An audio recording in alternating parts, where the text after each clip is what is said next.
사즈TV 팰레스코어 레전드 매치 시간입니다.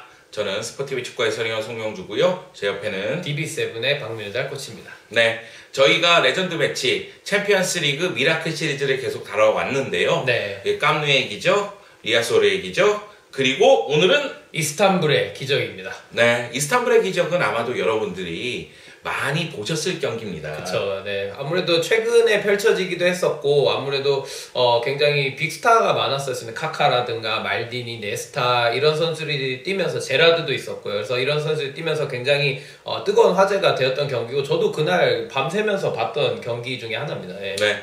그러니까 박지성 선수가 프리미어리그로 가면서 프리미어리그 팀들의 인기가 급상승했잖아요. 네. 지금도 가장 많긴 합니다만 그런 상태에서 이제 전통의 강호 AC 밀란과 그리고 프리미어리그의 강호죠. 네. 다만 최근 리그 우승을 하지 못하고 있는 리버풀이 이 챔피언스리그 결승전에서 충돌하니까요. 네. 이 경기에 대한 관심은 굉장히 높았고요. 네. 사실은 AC 밀란이 챔피언스리그에 워낙에 강했으니까 네. 경기 전에는 리버풀보다는 AC 밀란이 승리할 가능성이 조금 더 높다는 이야기가 있었습니다. 네. 결승전까지 오는 과정을 좀 말씀드리도록 할 텐데요. 네. 일단은 AC 밀란 같은 경우에는 맨체스터 유나이티드를 꺾었고요. 네. 그리고 인테르를 꺾었고, 그리고 PSV 아인트호벤을 꺾었습니다. 네. 바로 이 PSV 아인트호벤을 꺾을 때 누가 뛰었죠? 지성팍 선수가 뛰었습니다. 네. 이 경기도 명경기였습니다. 네, 그렇죠. 사실은 결승전을 앞두고 이 PSV 아인트호벤과 AC 밀란 경기가 펼쳐지면서 박지성 선수가 정말 뛰어난 활약을 펼쳤잖아요. 네. 그러면서 어떻게 본다면 결승전의 가치라든가 관심이라든가 흥미라든가 이런 걸 더욱더 높였던 것이 아닌가. 그쵸, 네. 이런 생각이 좀 들고요. 자, 반면 리버풀로 좀 가서 리버풀은 레버쿠젠, 유벤투스, 첼시를 꺾고 결승전에 올라왔습니다. 네, 저 같은 경우에는 이 첼시전도 라이브로 봤었습니다. 이제 첼시 같은 경우는 좀 더 굉장히 신흥 강호로서 프리미어리그에서 굉장히 좀 더 승이 좋고 이런 부분들이 있었기 때문에 과연 어떤 선수가 이길까 했었는데 의외로 제가 이 경기를 보다가 잠이 들어버렸습니다. 왜냐면 너무 지루해가지고 1대0, 그러니까 0대0 한 경기, 그 다음에 1대0 한 경기. 정말 그냥 둘이서 맘먹고 그냥 걸어 잠궈버리더라고요. 그래서 굉장히 재미없는 경기긴 했었는데 그래도 결국에는 리버풀이 첼시를 이기면서 결승전에 진출하게 되었습니다.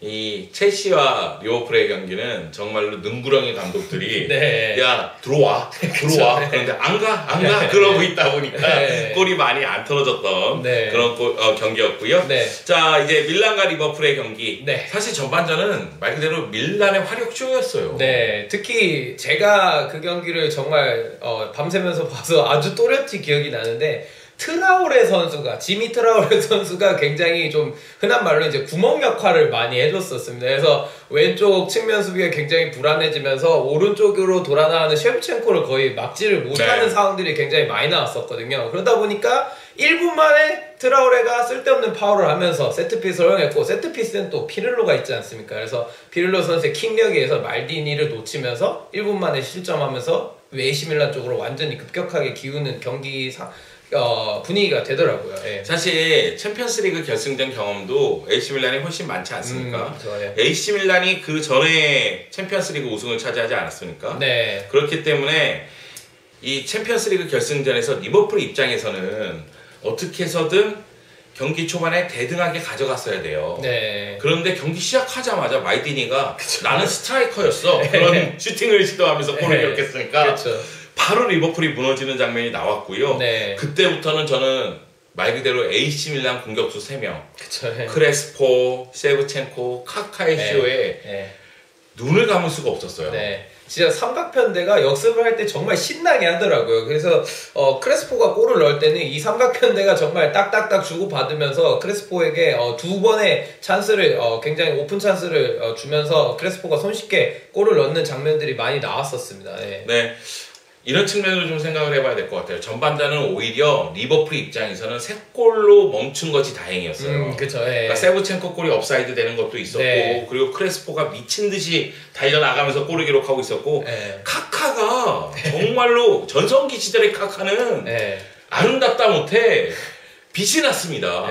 거의 투터치 내에서 움직이면서, 그러니까 볼을 딱 잡으면 오른발로 한 번 치고 왼발로 패스해버리는, 또는 오른발로 잡고 왼발로 패스해버리는. 그런데 그것이 세브첸코나 크레스포 앞 공간 쪽으로 정확하게 연결이 돼요. 네. 그리고 카카가 패스할 때는 볼을 잡아놓고 플레이하는 게 아니라 볼을 운반하면서 플레이를 가져가니까 수비수들이 어찌할 바를 몰라 하는 장면이 굉장히 많았거든요. 네.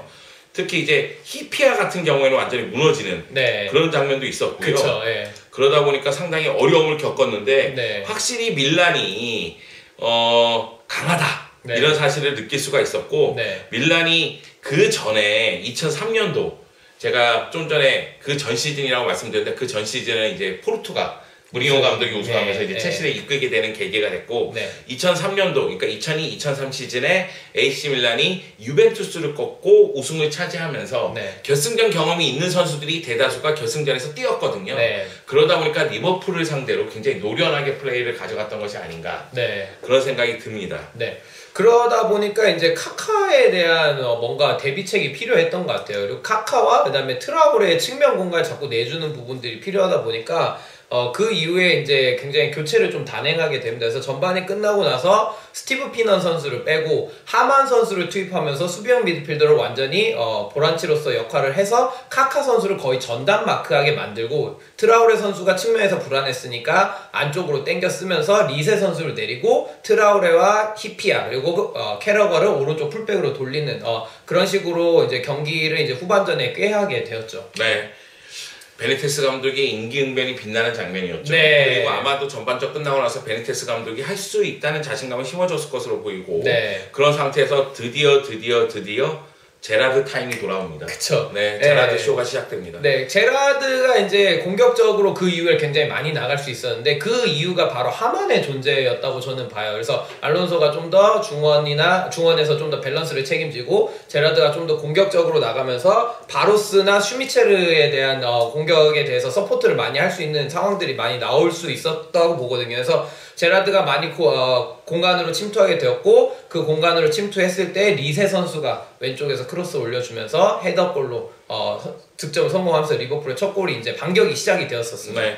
그러니까 제라드가 추격하는 골을 기록하자마자 분위기가 완전히 바뀌었어요. 네. 그러면서 이거 뭐야? 막 이런 생각이 들었습니다. 그때부터 이 리버풀의 추격이 시작되는데 저는 좀 전에 전반전 얘기할 때 AC 밀란의 쇼였다 이런 얘기하고 후반전은 제라드의 쇼였다고 얘기한 이유는 팀의 중심을 잡는 선수가 팀을 어떻게 일깨우는지를 잘 보여주는 것이 이 경기 리버풀의 후반전이었습니다. 네. 그러니까 제라드가 움직이면서 전체적으로 선수들의 기세가 올라갔고 그런 상태에서 이 골이 또 한 골 터집니다. 네. 네. 그게 이제 슈미체르 골이었었는데 슈미체르 골은 조금 예상 외였었습니다. 박스 바깥에 있었고 그때 이제 밀란의 전열을 보면 두 줄이 아주 명백하게 있었거든요. 그럼에도 불구하고 슈미체르에게 오픈 찬스가 났고 슈미체르가 정말 생각지도 못한 타이밍에 슈팅을 때리면서 디다 골키퍼의 이제 오른쪽 공간으로 골문 쪽으로 구석으로 빨려 들어가게 되면서 이때부터 이제 리버풀의 이제 뭔가 극장 경기가 펼쳐지는 계기가 되었던 것 같습니다.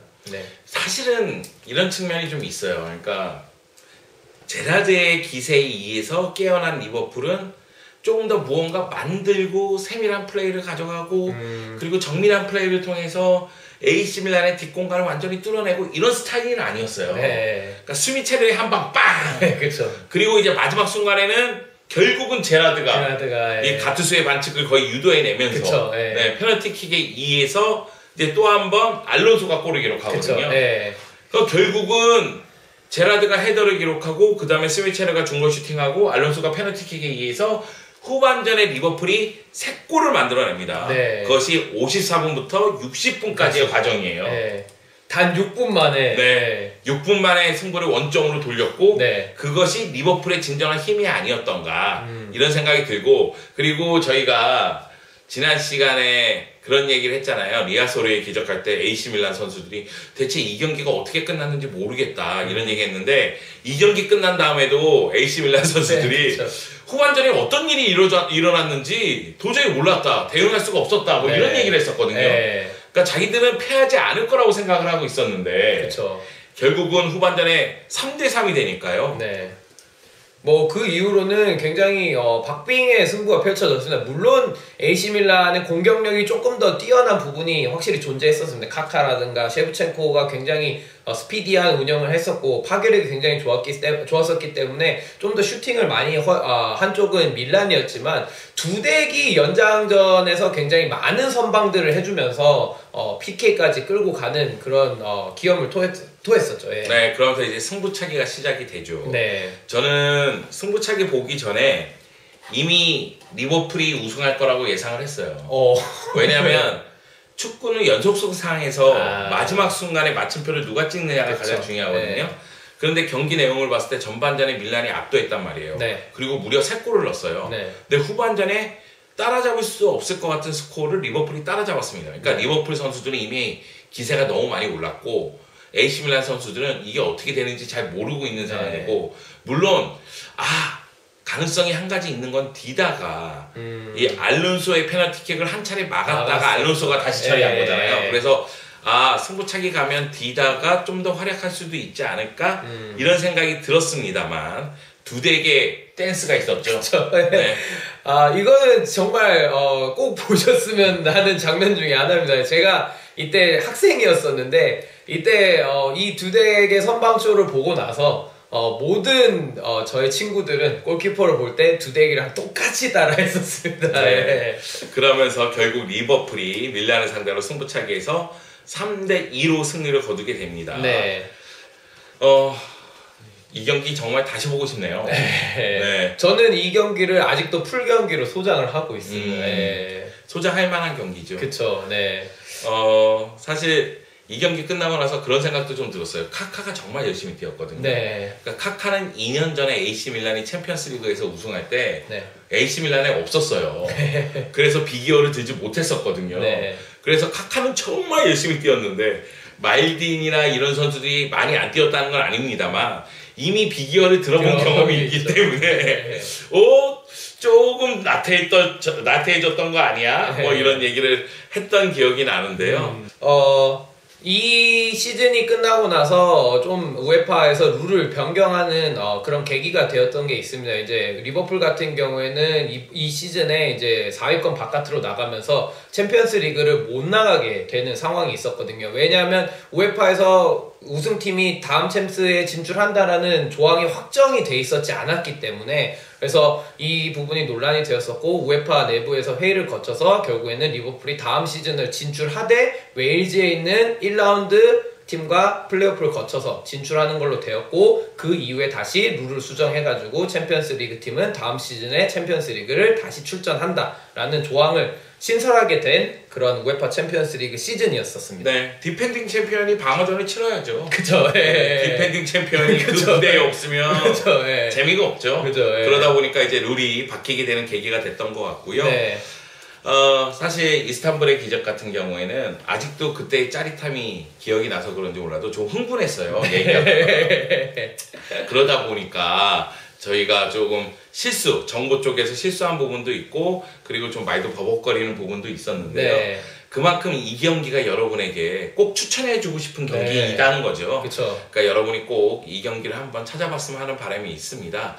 자, 이번 주 레전드 매치로 인해서 그 챔피언스리그 미라클 시리즈를 마치도록 하겠습니다. 지난 시즌에 있었던 바르셀로나의 깜누의 기적은 너무 가깝잖아요. 너무 근처죠. 지금 얘기하면 좀 그렇잖아요. 자꾸 그런 식으로 나오면 나 다음 주에 이번 주에 펼쳐질 첼시 메뉴 경기한다 뭐 이럴 수도 있잖아요. 그쵸, 그러니까 다음 주는 박리달 코치가 선정한 레전드 매치로 내가 준비 안 할 거야. 그 경기를 갖고 돌아오도록 하겠습니다. 감사합니다.